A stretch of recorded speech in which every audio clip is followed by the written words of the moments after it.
Hello friends, welcome back to this channel. Myself Khemesh Khandelwal, and today we are going to learn about calculus. Calculus is discovered by the Newton, so he is regarded as the father of calculus. So first we learn about some introduction about calculus. Calculus has its own role in many fields of science, like in biology. It is also used in economics field and very oftenly used in mechanical engineering. So it has own field of application.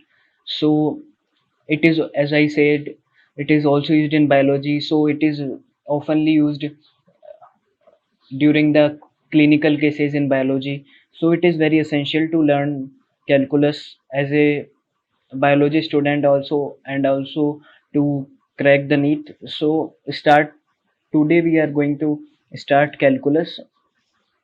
So first, differential calculus. It is also called as differentiation or rate measurer, because differentiation is oftenly used to find the rate of like dv by dt, dx by dt. These are also rate. So friends, let's take example of this curve to understand better in differential calculus. In this curve, a parabola is drawn with the 2 points A and B. The value of A is x, xy, and the B is x plus delta x, comma y plus delta y. So we can see that y is directly proportional to x, because as y increases, x increases. So every value of y is has different value of x. So if we change something in x like delta x, y will also change delta y. So what is delta y by delta x? It is the rate of change of y with respect to x. So there is rate by which we can determine that कि अपन y को कितना बढ़ाएंगे तो x कितना बढ़ेगा. तो rate of change क्या है? Delta y by dx. It is also called tan theta और slope, because delta y by delta x अपन एक ट्राइंगल लेके देखें तो क्या होगा, ये tan theta होगा. So ये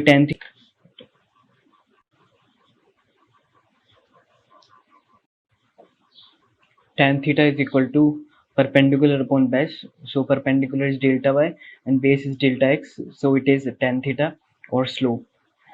Now we see that the rate is not same, because rate is what? Slope or tan theta. And if we draw a slope is here and here, so near the b it is more steeper than the a. So rate also changed in all portion between a and b. So we should take something very small, so we can precisely determine rate at a particular point. So for this we have to do what we have to do, that we have to shift b near the a. So we should shift b whenever, जब तक कि मतलब ये ए के बहुत पास पहुंच जाए, जिससे कि रेट में बहुत नेग्लिजिबल डिफरेंस है इन ए और बी के बीच में. सो अपन क्या करेंगे, लिमिट डेल्टा एक्स को जीरो कर देंगे, नियर द जीरो. जीरो तो हो नहीं सकता, so near the zero. So d y by d x क्या हो जाएगा, लिमिट अपन ने डेल्टा एक्स की कर दी जीरो के approx, is equal to delta y by d x. So last में होगा क्या, जो अपन स्लोप लेंगे तो वो स्लोप ही डायरेक्ट टेंजेंट हो जाएगा ए पॉइंट पे. तो अपन d y by d x कब बोलेंगे, जब जो स्लोप लेंगे वो कब क्या हो जाएगा, टेंजेंट ए पॉइंट पर. सो ये बेसिक्स हो गया डिफरेंशिएशन का. अब इसके बाद सम कॉमन फंक्शन देख लेते हैं जो यूजुअली यूज आते हैं डिफरेंशिएशन में. तो ये सारे आपको याद करने हैं 9 के 9. मैं बोल देता हूँ एक बार.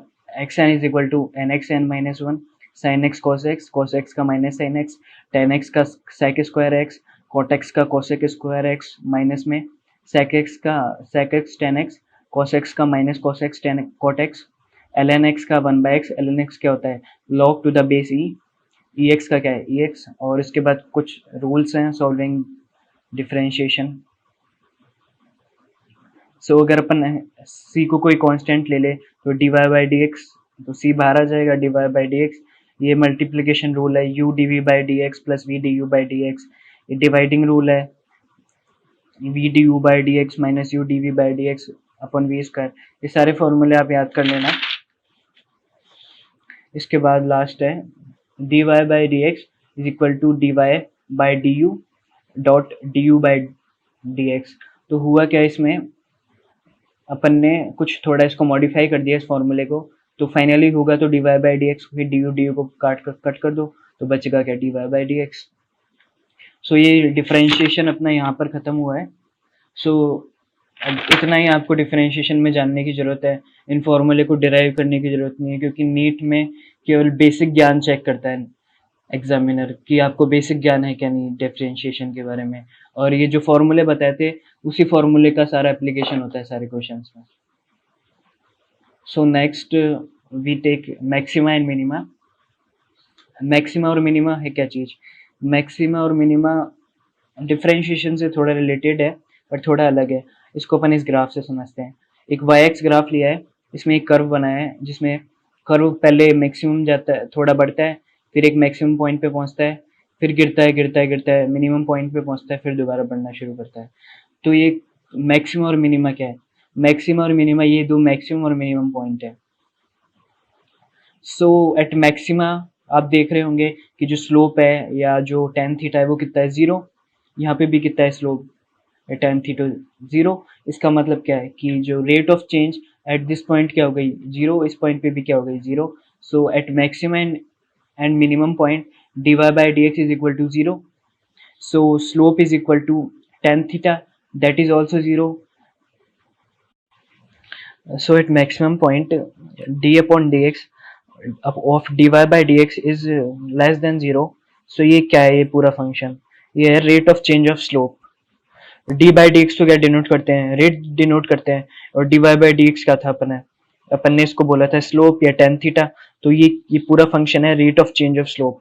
तो जो स्लोप पूरा है तो उसमें जो चेंज हो रहा है उसको अपन कैसे डिनोट करेंगे, इस फंक्शन से डिनोट करेंगे।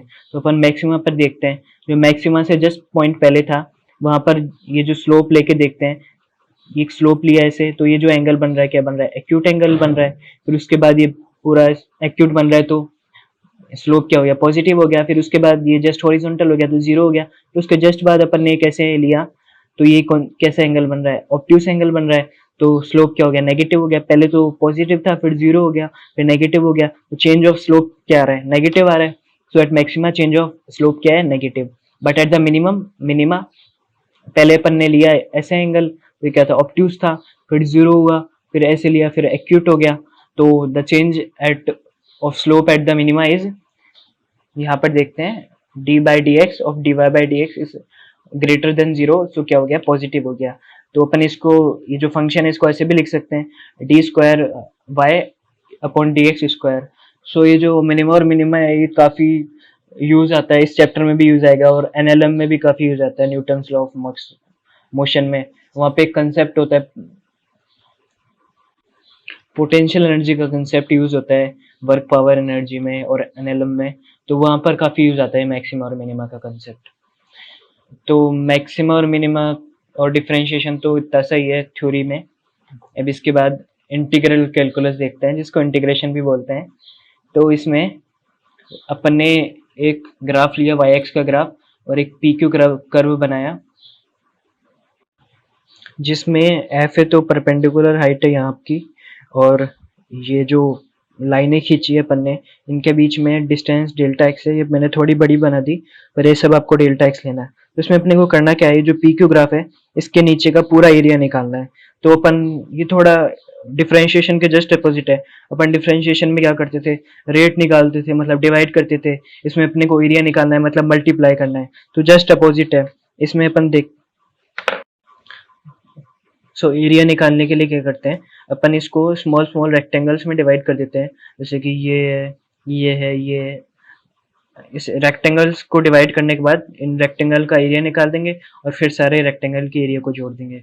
तो अपन क्या करें, रेक्टेंगल का एरिया क्या होता है, हाइट अपॉन बेस। तो इसमें हाइट क्या है, f a into delta x. तो f a into delta x, पर इस वाले रेक्टेंगल की हाइट क्या हो गई, f a plus delta x, कुछ हाइट बड़ी होगी वो क्या है, delta x into delta x. इसी तरह से इसको अपन यहाँ तक ले जाते हैं।